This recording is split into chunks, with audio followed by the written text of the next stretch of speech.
जय श्रीमन नारायण। ए पर जे टिप्पणी हम करे जा रहल बा रामानुजदास श्रीमान गट्टू वेणुगोपाल स्वामी जी के द्वारा दिहल गयल बा। अध्याय 8 अक्षर परब्रह्म योग श्लोक 18। अव्यक्तात् व्यक्तयः सर्वाः प्रभवन्ति अहरागमे रात्र्यागमे प्रलीयन्ते तत्रैव अव्यक्त संज्ञके। ओम। गीताचार्य श्री कृष्ण परमात्मा अर्जुन के साथे हमनी सबके अक्षर परब्रह्म योग सिखा रही बानी। परमात्मा कहत बाड़े अर्जुन, चार मुख ब्रह्मा के दिन की शुरुआत में ओ चार मुख ब्रह्मा के शरीर से पूरा जगत के जन्म होला। यही तरह चार मुख ब्रह्मा के रात के समय के शुरुआत में ये पूरा जगत ओ चार मुख ब्रह्मा के शरीर में लीन हो जाला। यही तरह श्री कृष्ण परमात्मा कह रहे बाड़े कि सब जीव उनका द्वारा स्थापित समय चक्र के अधीन बाड़े और ही अपना कर्म के मुताबिक जन्म मरण के चक्र में चलत रहिए। श्री कृष्ण परमात्मा के शिक्षा के ध्यान करत जन्म मरण के चक्र से मुक्त होके खातिर खाली श्री कृष्ण परमात्मा आ श्रीमन नारायण के दिव्य चरण के शरण में लेवे की कोशिश करत हमनी के श्री कृष्ण परमात्मा के वचन के ठीक औसे ही दोहरावे की कोशिश करी जा जैसन बा।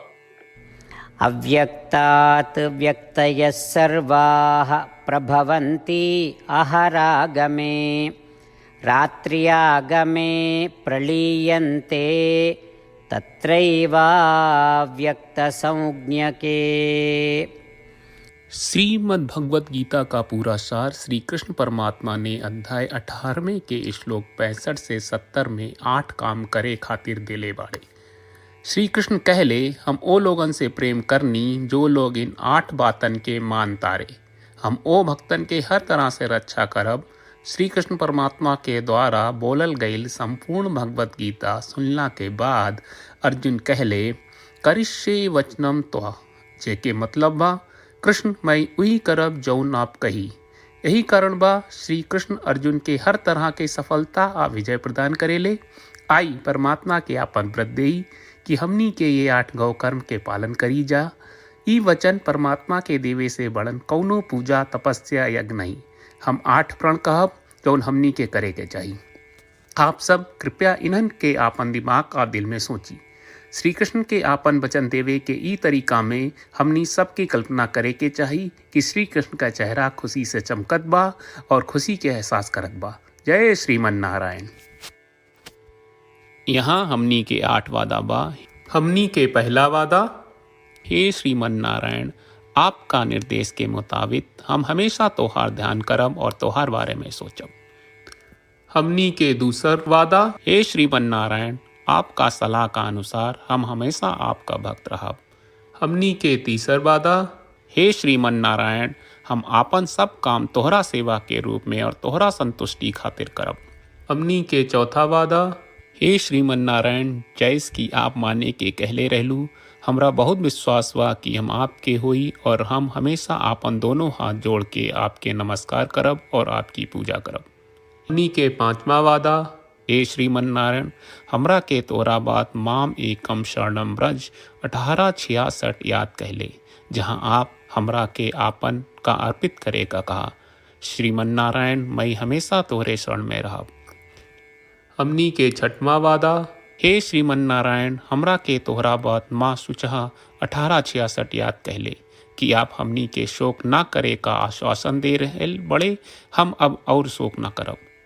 हमनी के 7वां वादा, हे श्रीमन नारायण, आपने हमरा खातिर श्रीमद् भगवत गीता के वितरण करके हम सबके कृपा कहले और आशीर्वाद दहले बा। हम वादा करत बानी कि रोजाना कम से कम 1 श्लोक पढ़ब या सुनब। हमनी के 8वां वादा, हे श्रीमन नारायण, आप गीता के पूरा मानवता तक ले गयलू। हम गीता में आपके दिव्य वचन के उन भक्तन तक पहुँचावे के प्रयास करब जे गीता से अपरिचित बा। हे श्रीमन नारायण, हम उई करब जौन तू करे का कहब। हम ऐसन व्यवहार करब जैसन आप चाहत बानी और हम खाली आपका खातिर काम करब। श्रीमन नारायण के रोज आपन वचन देहल कि हम ओइस करब जैस आप कहत बानी, ई अपने आप में बड़न पूजा बा। श्रीमन नारायण करशे वचनम त्वा। श्रीमन नारायण, हम तोरे निर्देश के मुताबिक काम करब। सर्वम श्री कृष्ण अर्पणम अस्तु। जय श्रीमन नारायण। अव्यक्तात्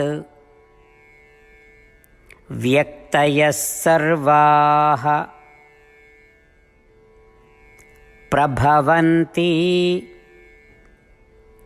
अहरागमे रात्र्यागमे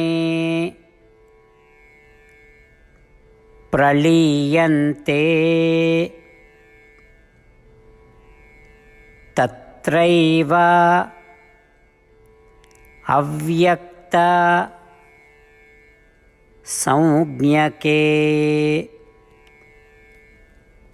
ओम अव्यक्तात् व्यक्तयः सर्वाः प्रभवन्ति अहरागमे रात्र्यागमे प्रलीयन्ते तत्रैवाव्यक्तसंज्ञके।